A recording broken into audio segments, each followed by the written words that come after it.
Hello. For my first Capstone project, I visualized a dataset from the American Energy Information Administration. They provide a large amount of different datasets relating to the usage and generation of energy in the United States. I specifically took a look at the annual electricity generation capability data. To get the data, we use their API, but their API limits you to getting 5,000 rows of data at a time. So we send one API request to see how many rows there are in the data set. In this case, there are 52,004 rows in this table of data. So then we send enough API requests to collect the data into our data frame in sets of 5,000 rows at a time. After collecting the data, we see that there are no null values in the data set. Every column in the data has the same amount of non-null values, and it is equal to the total number of entries in the data set. The dataset includes data for all the years from 1990 to 2022 inclusive, and it breaks it down by each state, including the United States as its own its own row, and the District of Columbia for Washington, D.C. as its own as well. They split it up into 3 different producers, all sectors to capture everything, independent power providers to collect just the private companies providing electricity, and electric utilities to get the public companies providing electricity. They then break it down by energy source as well, including a column for all, and then large sources such as coal, hydroelectric, natural gas, as well as subcategories to some of them like natural gas CC or natural gas GT. I specifically just looked at the major overarching categories. All of the electricity generation capability data is using the unit of megawatts. First, we take a look at just the data for the United States with all sectors production and break it down by energy generation capability for each different energy source. We take a look and plot that data in a chart, a stacked line graph to see the relationship between all the different energy sources over time. So coal was flat for generation capabilities for a long time, from the 90s until about 2010, and then it has started to drop off a little bit.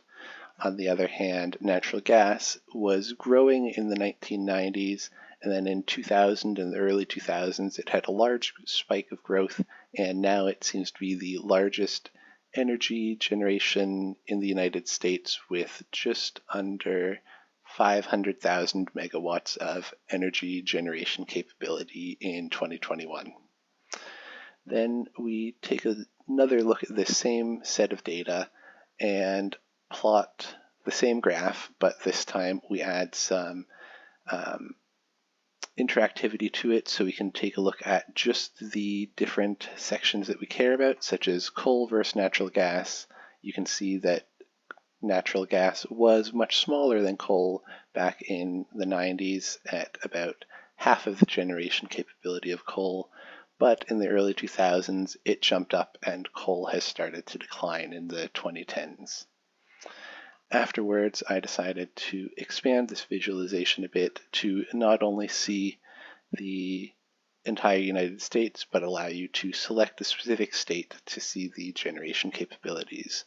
So in California, they have never really used coal in the last 30 years, but natural gas is a very large section of their energy generation capabilities. In Louisiana, similar thing, but their hydroelectric is basically non-existent. The coal is larger than in California, but the natural gas is still the largest. Then I decided to take a look at some other visualizations that can be created from this data, such as the total energy generation capability by state. So here is a non-stacked line chart of all the states and their historical energy generation capabilities Texas is this largest and has been the largest since the 90s. California has consistently been the second largest the whole time, with Florida being third, except for a couple of years in the early 1990s. Afterwards, we take a look at the percentage of total energy generation capability done by public utilities.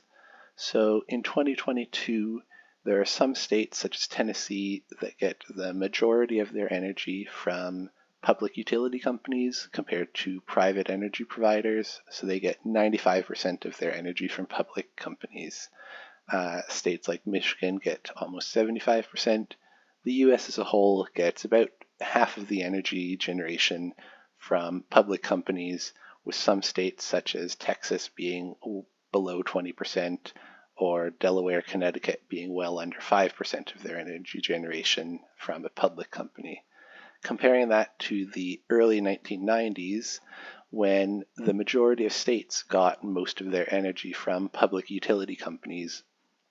From this, we can deduce that various states in the United States have started privatizing or completed privatizing their energy generation instead of having it all as public utilities. In 1992, the US had 93% of all generation capability being public utility companies instead of private energy providers. Then we take a look at the count of the largest energy generation capability source by state. So we can see back in the 1990s, coal was the largest producer, the largest energy generation production capability in most of the states, in 27 to 29 of them, depending on the year.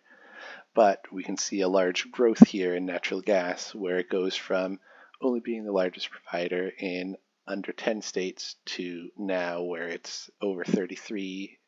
It is 33, so about 2/3 of all states in the US. We can also see that petroleum has decreased here in the last 10 years or so, and that wind has become the largest energy production in 5 states now in 2022. Thank you very much. That was my first capstone project.